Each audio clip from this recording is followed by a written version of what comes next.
Great. Okay, we are at the top of the hour. So I believe this is time to start. So hello everyone out there. We're so excited that you're joining us. I am Haley Gould. I also work at Smith College, but the real rock star of the person that I'm highlighting and working with today is Tom Neuburger, who's on my team and is amazing. I can't even do him justice, actually, in an introduction. And so what I'm going to do is instead just say all kinds of tidbits in this session. Get ready for some good stuff and definitely hit us up if you ever want to talk afterwards. You know, we've been given all the shout outs to all the partners we work with, but I have a really great team here. So Allison and Monica, I think, are attending virtually. Tom is going to tell us a little bit about our intern team. And really, I think, Tom, I might just kind of hand over to you. Oh, I do need to say one thing. There's at least one poll that will happen in this session. So I'm going to go ahead and activate that in just a moment. We're just getting an idea of where you're coming from, where you're starting. And then obviously at the very end, there might be some time for some Q&A. And so please post that in that tab if you have any questions for Tom. Tom, I'll give you a 5-minute warning and a 1-minute warning, and probably more than that too. But I'm going to hand over to you and start that poll. I'll be here for you if you need me, okay? All Bye, right, everyone. thanks, Haley. All right, so as Haley said, my name is Tom Neuburger. I am a CRM developer and admin at Smith College. I've been at Smith for, February will mark 17 years, so quite a while. I've been involved with Salesforce since day two that we went live, which was back in 2013. So very familiar with Salesforce. What I'm going to speak about today is our internship program that we've been able to help run for the past 2 years. So a little bit about the internship program. So it is a summer program. It's 10 weeks long. It covers basically the months of June and July. So this past year, it ran from the Tuesday after Memorial Day until August 1st was a Friday, so we did the full week, but it's to get the full 10 weeks in there. Students do apply to the internship program. So they are vetted. There's an application process, a review. There are interviews that go into it, and eventually some students are selected to participate. When they participate, they get to indicate interest, but they're also assigned in some ways to two different projects. So that's something that's a little bit unique. Is that they'll be working on one project in the morning and a separate project in the afternoon. From the IT perspective, it's really great to be able to have some diversity from the IT perspective, it's great to have a little bit of a break. So you're working very intensely with the interns for half a day, and then the other half of the day, they're working with another department somewhere else on campus. And there's a number of different things that they could opt to work from. Wednesdays, they do professional development, so they'll meet with thought leaders on campus. So there's a presentation from the chief information officer, our chief financial officer, also talked about budgets, give a little behind the scenes about what it means to be in IT in higher ed, since we're not just using them as workers, we're also training them for the future workforce. And then at the end, there is a summer project showcase. A slide with these lovely smiling faces was the cover slide from the summer showcase. Where they did present what they did for those 10 weeks while we had them. 2 years ago, we did a project in the CRM team that we pitched called the Praxis Application Improvements Project. Praxis is a way to get funding for internships if you have a non-funded internship or an unfunded internship. So it was student interns working on the application for an intern type thing. It was fantastic. It was a lot of work. This past year, for the summer 2025, we did Flowventory. Flowventory was our name for our inventory in preparation for Flow. Most people are aware that workflow rules and process builder is going away. If you're not aware about that, sorry. There is no set date for that, but there is a announced end of support date, which is the end of this month, December 31st. So we wanted to sort of get ahead of the end of support in preparation of being ahead of the end of life for flows and process builder. And that was the Flowventory. So how did we do that? Well, at Smith, we follow an agile approach. So I'm sure everybody has seen, I didn't want to do the little logo with the circle of the plan, design, test, deploy, and review, but that was the approach that we took. So First step is the planning stage, which is where we document current state. So down on the bottom of the screen, I wanted to show this was the actual spreadsheet where we documented our 88 workflow rules that we had in our org. And we tried to gather sort of general information, and this was what the students really, really excelled at, taking a look at the technical and piecing it out into plain English, right? So which object is obviously, but what is the criteria that it fires on, and what does it do? What does it end up doing when it completes? The interns really embraced this, dove in, added extra columns because the kinds of things that I thought we should record. They're like, I think we need more information, and I really wanted to let them take full ownership of it, and they did. They ran with it. After we got all the information and started to record what it did, that's where we sort of shifted partially plan, partially design into the overall review of that work. So 88 process builders, 88 workflow rules, and then our process builders as well. We tried to take a look at them and group them, right? So do we have similar workflow rules that does the same thing on different objects, or maybe multiple workflow rules on the same object? How can we consolidate this large list of 88 things into something that's workable, something more manageable?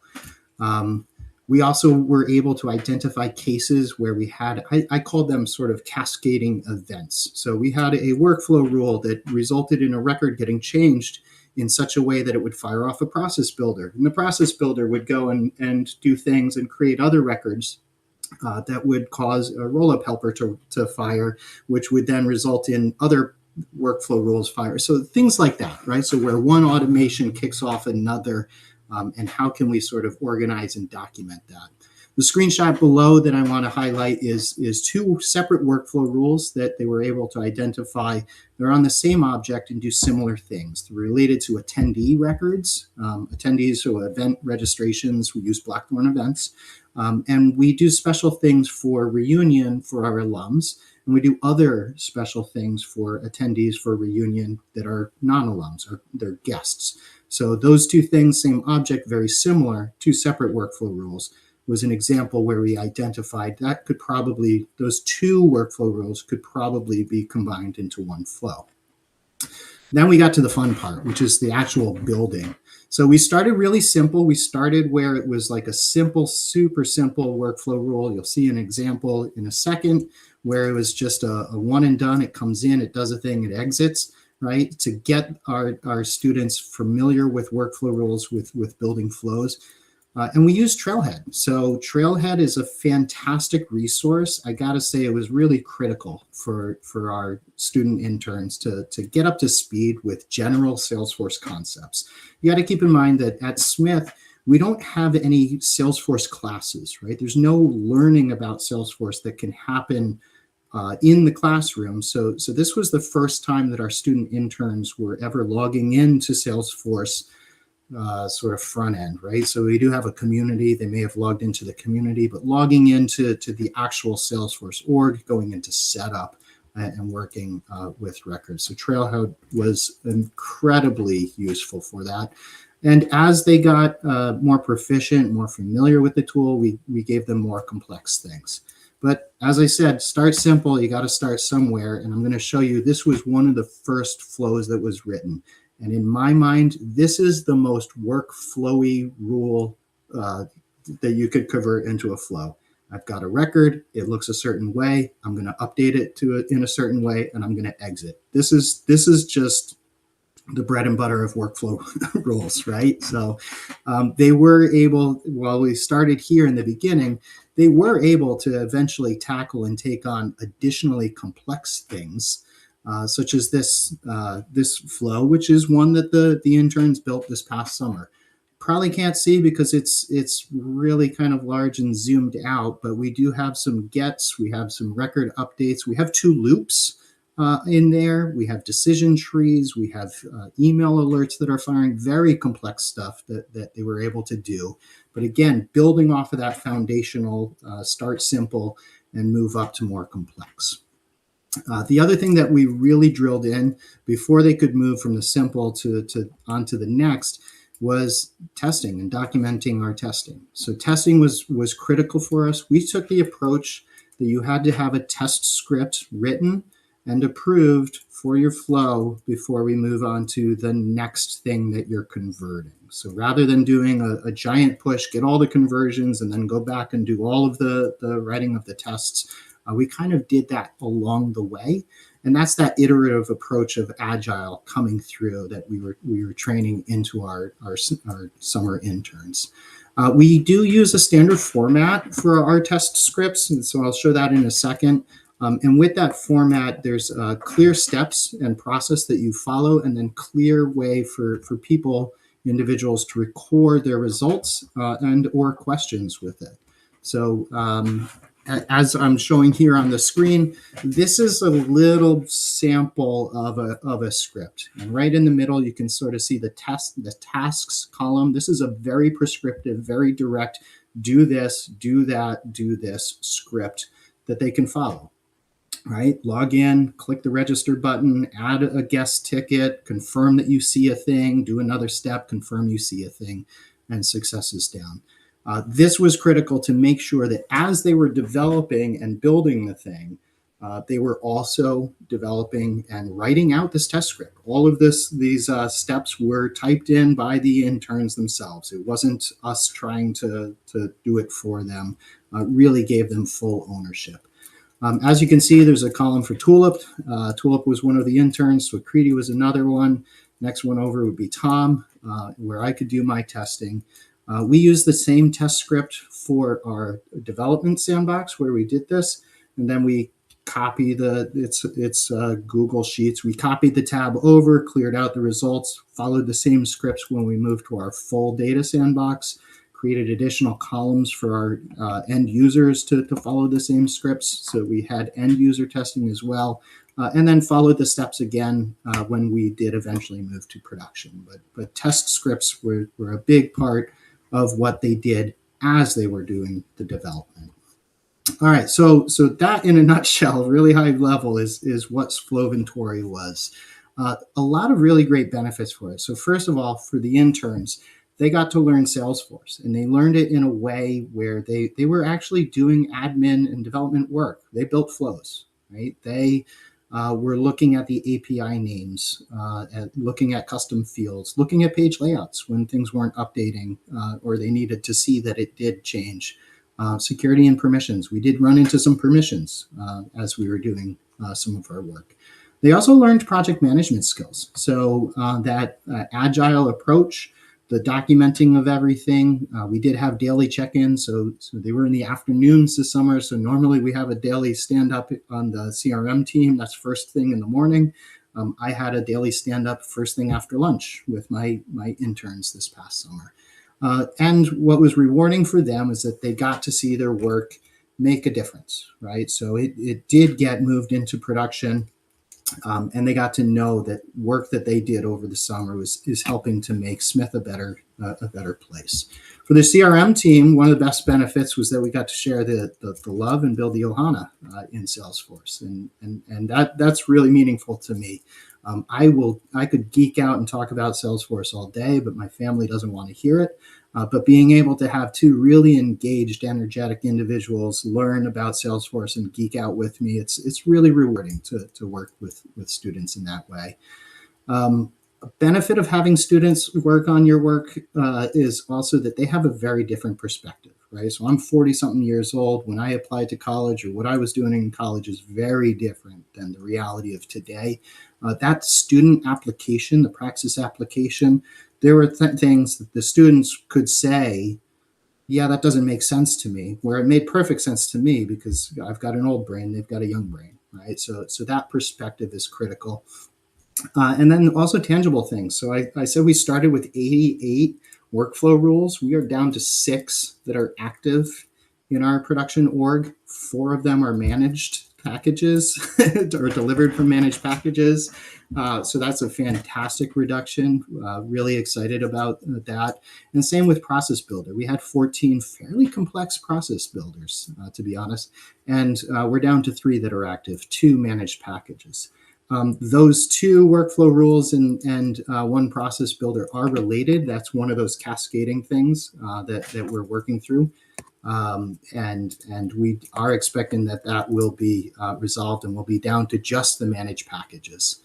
The other great benefit for us was because we don't have any exposure to Salesforce in the classroom with our students, getting student workers during the school year didn't make sense until we had the internship program. At the end of the internship program, these students have a great familiarity with Salesforce, with what it means to say, oh, log in and go into setup uh, and find things, right? So really able to train them up very quickly with that intense burst of time in the summer. So that all good things, but as always, you also should learn from mistakes. So I wanted to throw this in terms of lessons learned. Right size your program. So our first year, I actually had 6 interns, and that was fantastic because a lot of interns means that there was a lot of work to get done. But oh boy, there was a lot of time management that happened with 6 interns. And if I'm being honest, 6 was too much. It was just too much for us. We had 2 this summer, much more manageable in there. Lighten your schedule.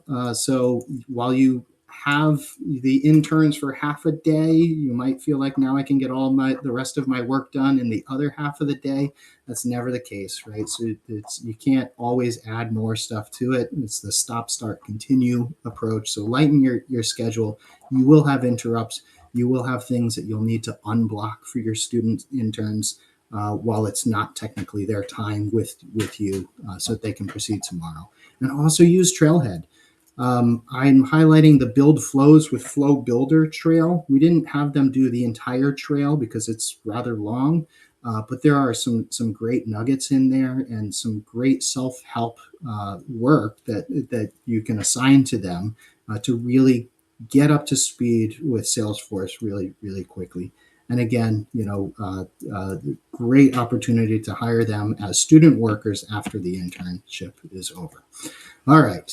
So coming to the end, that is my spiel. I did want to leave with, I talked about the summer showcase. This was the slide that my interns, one of the slides that they presented at the end of the summer internship during the summer showcase. I really like it. You can see the scary looking workflow rule down at the bottom, process builder with the GIF so it's moving, flow looks much nicer and everything. But what I really love is their visual of the strength of these different kinds of automations. So you can see workflow rules flexing their muscles. Process builders, a little bit more defined muscles there, but flow really, flow eats their Wheaties and is ready to power through and do a lot more than process builder or workflow rules can do. All right. So thank you for listening. I know I spoke really quickly because I had a lot of stuff that I wanted to get in there. But maybe watch it back and put it down at half speed. Tom, you did awesome. Thank you so much. I love that you were highlighting some of the great work from our student interns with that slide at the end. And just, I told you guys he's a rock star. You can't have him. This is my Tom. And he's amazing. And the interns, I think, just love working with you. Our feedback every year is just like outstanding. So I want to make sure we answer a couple of questions. And so I tried to answer a couple easy ones, and I'll give Tom a minute to just like catch his breath, or like 20 seconds to catch your breath. And then I'll ask you a question here. But somebody asked us, is there a difference between an intern and a student worker? For all intensive purposes, no. We had a formal intern program that then a lot of those people we recruited to then work for us as a student worker throughout the year. We kind of use them interchangeably, though. Somebody asked how we recruited them. We got really lucky that IT put together kind of a process for that, but I put in the answer there a couple of ways that they reached out. I think it was like communications, computer science, and some other specific majors that they did outreach, but they really tried to give us a broad cross section of campus. And then we definitely created some custom trail mixes, but really we tried to keep it very simple, and Tom identified things that might be relevant like as they're going through. Mhm. The question I wanted to make sure that we answered that I get from you, Tom, and this will be the only question that we can take is, do you have employees who are dedicated to manage these interns? And if not, how many employees have managing interns as a responsibility? I had a similar question I was going to ask you about how do you find the time in your day? So if you can give Yeah. us maybe a quick 30-second answer to that, I think that's important for us to highlight. Sure. So the internship program is an IT-wide internship program. So I do have colleagues. So Travis over in the Learning Resource Center, this was his summer job, right? So helping to manage and coordinate the internship. He threw together the application and was reviewing and doing a lot of the scheduling. Once the interns are in the program, Travis continues to be a resource, but the project work is divided over the different departments that said, "Hey, I have a project." So for the CRM team, that was me. I was in charge, and that's partly why 6 was a lot and 2 was a better fit for me because I have other things I need to do during the summer as well. But that's where the recommendation of lighten your load also comes in. Great.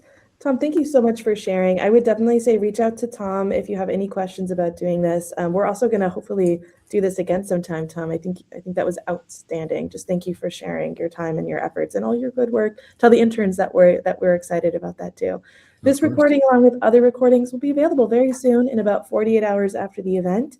And I just want to give a shout out to the Smith team who's all over the chat. So hi, Monica. Hi, Allison. I have a total team of rock stars, and you guys can't have them. I'll see you guys in the next sponsor session. Have a great day.